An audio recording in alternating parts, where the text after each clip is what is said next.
A number of newsletters ago, I wrote an article about what happens when Atlas shrugs. You see, Atlas was a mythical titan condemned to carry the weight of the world on his shoulders, or to hold aloft the heavens. It was a heavy, heavy burden, and certainly not a burden ever meant to be carried by any single individual. In the article I wrote about Atlas Shrugged, I explored the question of what happens when most of the responsibility of stewardship of our church is left to just a very few. What happens when they have to shrug? That was before COVID was part of our earthly reality. COVID has created a shrug for us, and our church world is not being held together terribly well right now. And I thought I might illustrate the challenges a little bit with the story of my first car, a little blue Suzuki Samurai, a very well-beloved vehicle. It was a hardy little Jeep-like vehicle, except nothing in it was power steering. No power steering, no power locks, no power windows. Everything in it was manual. It had a very, very basic engine. But it was powerful, it was strong. Legend had it that if one was due to deliver a baby and the birth pangs were taking long to come, a drive in the Samurai would jostle one enough to bring the labor on. That's the kind of vehicle it was. My beloved blue Samurai took me to mountains and gully bottoms that no normal vehicle should ever have traversed. It was old and dinged up in places and had many a story to tell, much like our church building. I owned that lovely Samurai from 1999, when I returned to Jamaica from engineering school at Waterloo, until 2014, when I had been in Canada for many years and it became clear that I would not move back to Jamaica. My mom and my sister became the Atlases who held up the Samurai while I was away. They did not drive it because we stopped insuring it for road use, and all those old dinged up parts that had kept working so well while I was driving it all over the countryside of Jamaica, all those parts got tired and worn out and dry rotted, and they began to crack and break from disuse. Much like our church building during the past few years, and even more so during COVID. Then the time to ask the question came along. Will you ever move back to Jamaica to drive this particular car? Shouldn't we sell it so someone else can make use of it? We can't take care of it anymore. So Atlas shrugged, and my beloved Samurai was sold. Now it is in good repair, being driven by someone. The few Atlases who are holding up our church are struggling with the tasks of reopening. There is much to be done, even just preparing the protocols, calling up people to see if they will be involved, sharing documents and updates, figuring out cleaning protocols and entry and exits so that we can keep safe. All of our Atlases are tired, our leaders are tired. Myself, I am finding the task so wearying. And yes, I have sat down and wept many a time. This is our church. It is not the sole responsibility of church council or pastor or Hazel or Niall or Bonnie or Alex or Louis or Donna.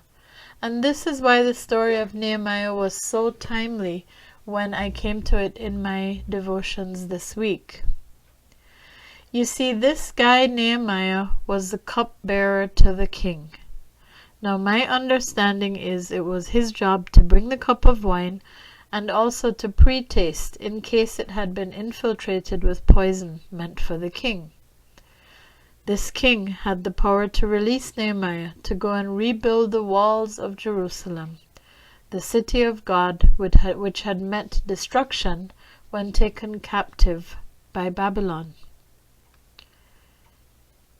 If you could imagine your pew, you know, the spot where you always sit, if you could imagine your pew wrecked to bits with raccoons running amok all over it, that was Jerusalem.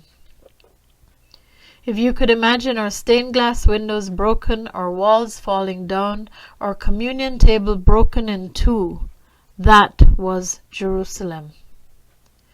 If you can imagine your pastor, your Bonnie Scott, your Alex Black, your Hazel and Niall, your Donna and Louie, your Laurie, and all your other faithful leaders with full-time jobs, struggling to start school again at COVID time, struggling to do the duties of their day jobs and also reopen a church, that was Jerusalem.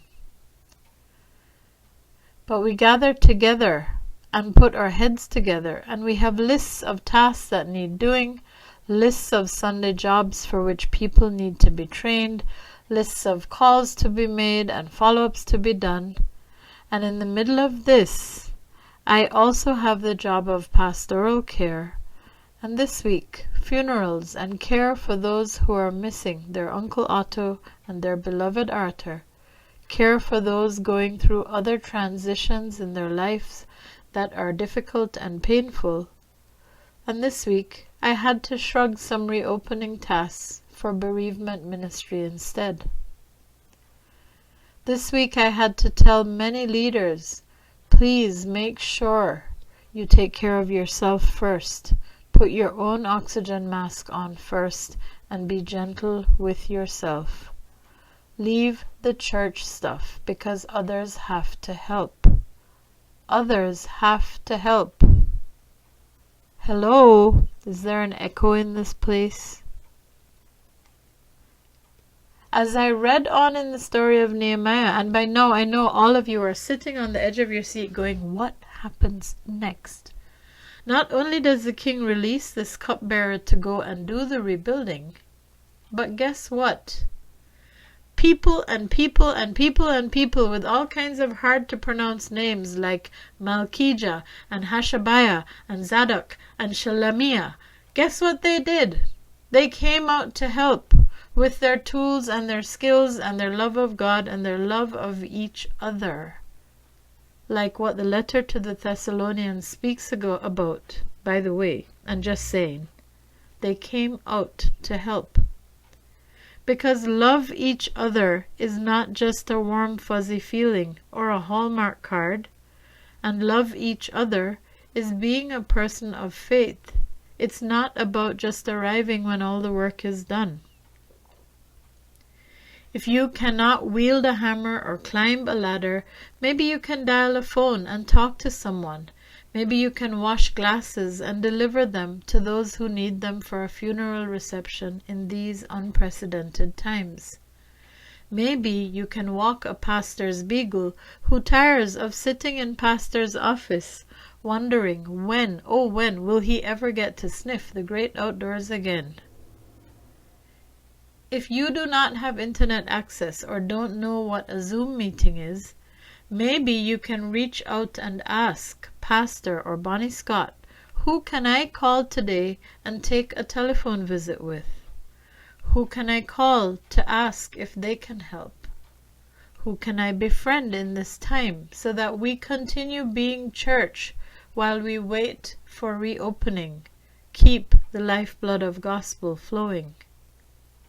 If you cannot review reopening protocols or make sense of insurance liability issues, if you cannot fix or replace locks, maybe you can help with communications by calling some people to explain the reopening process so they know what to expect. Maybe you can pray hard or help with some tidying or cleaning.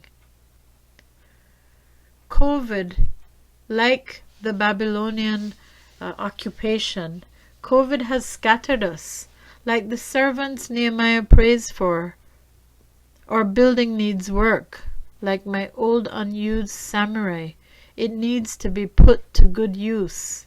And we are God's servants, whom God has powerfully, impressively redeemed through Jesus' own life.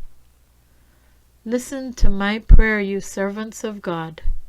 Do you want to rebuild our Jerusalem? Do you want us to gather again?